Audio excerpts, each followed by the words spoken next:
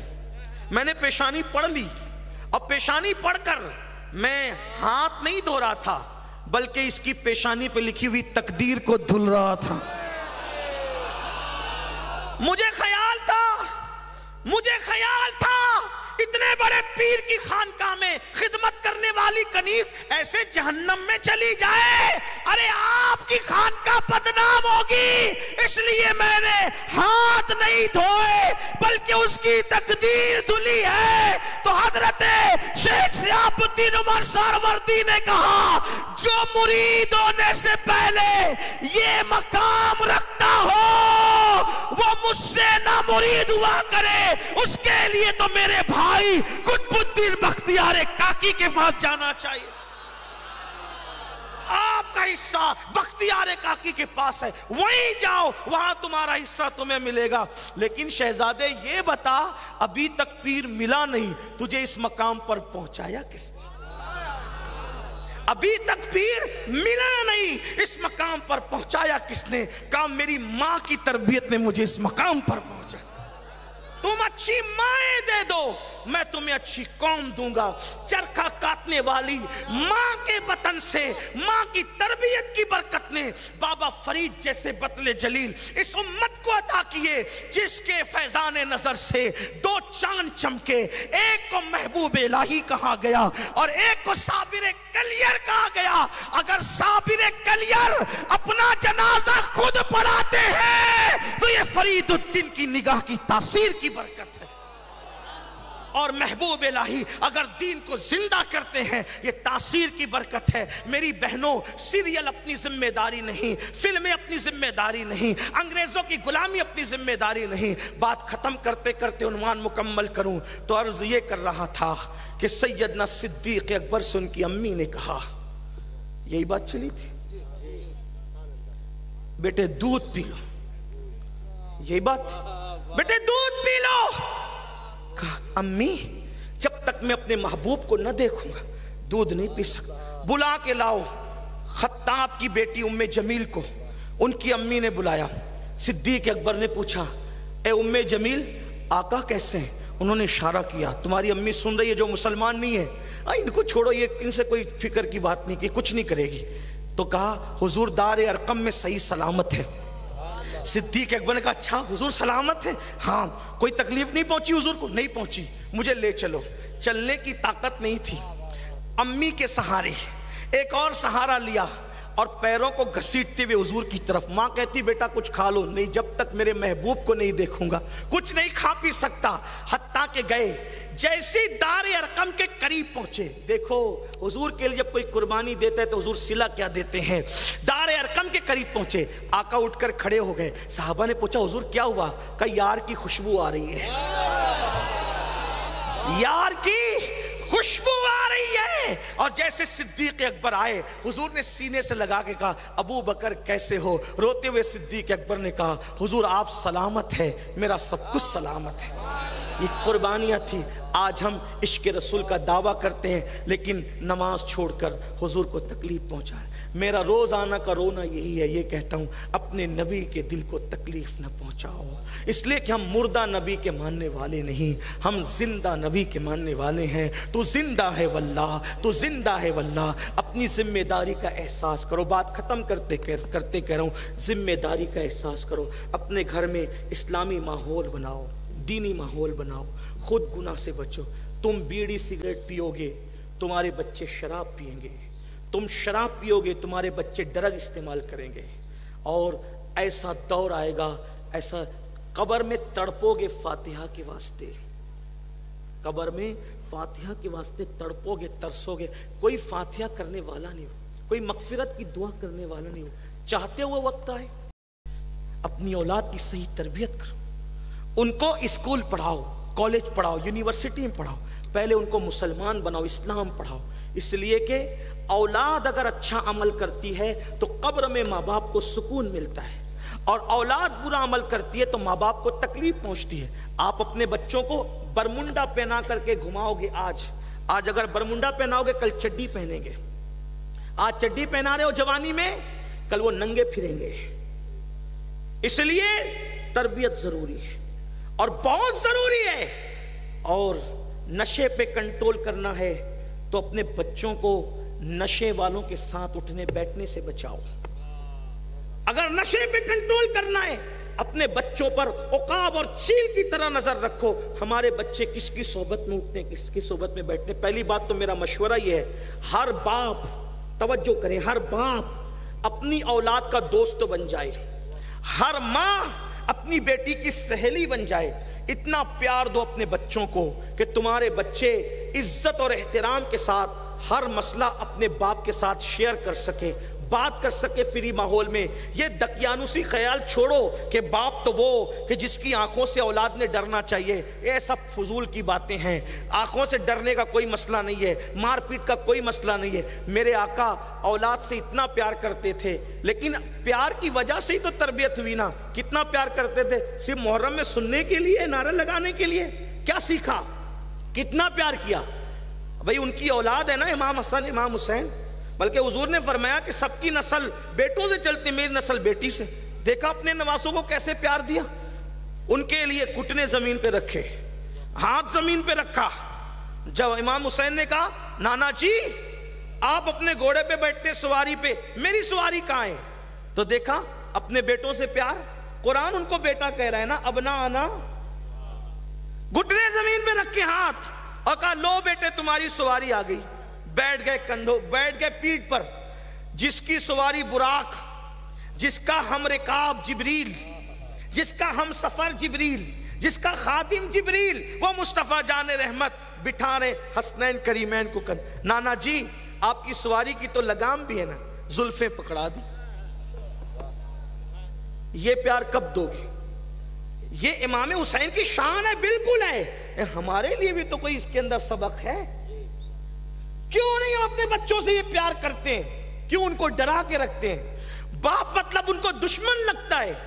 ہم ان سے پیار کریں، فری رہیں، ادب کا معاملہ بھی رہے، ان کی تربیت کا نظام بھی رہے۔ آپ دیکھیں سیدہ فاطمہ الزہرا سے پیار کتنا ہے، اتنا پیار ہے، اتنا پیار ہے۔ حضور نے کھڑکی بنا کے رکھی تھی اپنے گھر سے سیدہ کے گھر میں، جب جا نہیں پاتے تھے تو کھڑکی ہٹا کر کے کھڑکی کا پردہ ہٹا کہتے تھے فاطمہ تیرے بغیر رہ نہیں پاتا ہوں، ذرا کھڑکی میں آؤ اپنا چہرہ تو دکھا دو۔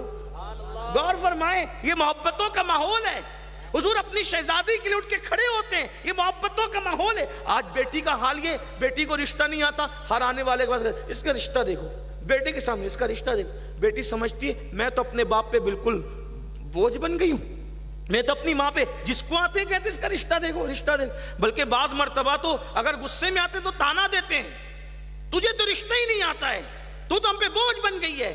پھر وہ کیا کرے گی؟ خود فیصلہ نہ کرے گی؟ غوث پاک کی امی جان 60 سال کی عمر کو پہنچنے تک اپنے والد کے گھر رہی، کبھی ایسا نہیں ہوا اس کو رشتہ دے کو، اس کو وہ جانتے تھے۔ یہ آپ سے کہتا ہوں صبر رکھو، ہارے گہرے کو نہ کہا کرو، بچیوں کے سامنے تو بالکل نہ کرا کرو کہ رشتہ دے، دیکھتے رہو، لیکن اتنا یاد رکھنا میری بات، یہ میری کیا بات ہے، میرے بزرگوں کی بات، میری تو کوئی بات ہی نہیں، نہ کوئی اوقات ہے نہ بات۔ وقت آئے، توجہ کرنا، وقت آئے گا، وقت آئے گا اور جہاں رشتہ لکھا ہے وہاں پہنچ جاؤ گے تو پھر منٹ بھی نہیں لگے۔ ہم نے اپنے بچپنے میں یہ بھی سنا ہے، ایک دوست کی شادی میں دوسرا دوست گیا، توجہ کریں نکاح کیسے ہوتے ہیں، جوڑے کیسے بنتے ہیں، آسمان سے یہ فیصلے ہوتے ہیں۔ ایک دوست کی شادی میں دوسرا دوست گیا، بلکہ دوست نہیں تھا، ایک جوان اپنی امی کے ساتھ کسی شادی میں شریک ہونے کے لیے گیا، بارات آنے والی تھی اور یہ گیا تھا شادی میں شریک ہونے کے لیے۔ بارات بیٹھی، مہر اتنا ہوگا نہیں اتنا ہوگا، نہیں اتنا ہوگا نہیں اتنا ہوگا، دولہے کے باپ نے کہا اتنا نہیں دیں گے، بارات واپس۔ دلہن کا باپ بھی کم نہیں تھا، کہا اٹھو نکلو یہاں سے۔ وہ نکلے وہاں سے، کوہرام مچ گیا، ماتم کا سما ہو گیا، اب کیا ہوگا، عزت کے 4 وار ہو گئے۔ تو اس میں کسی نیک بندے نے کہا تم جوانوں میں کون ہے جو یہاں دولہا آ کر کے بن کے بیٹھے گا؟ وہ جوان اٹھا، ماں کی مشورے سے آ کر کے بیٹھ گیا۔ جو باراتی بن کر آیا تھا وہ دولہا بن گیا، جو دولہا بن کے آیا تھا وہ منہ لے کے واپس گیا۔ یہ اللہ کی شان ہے۔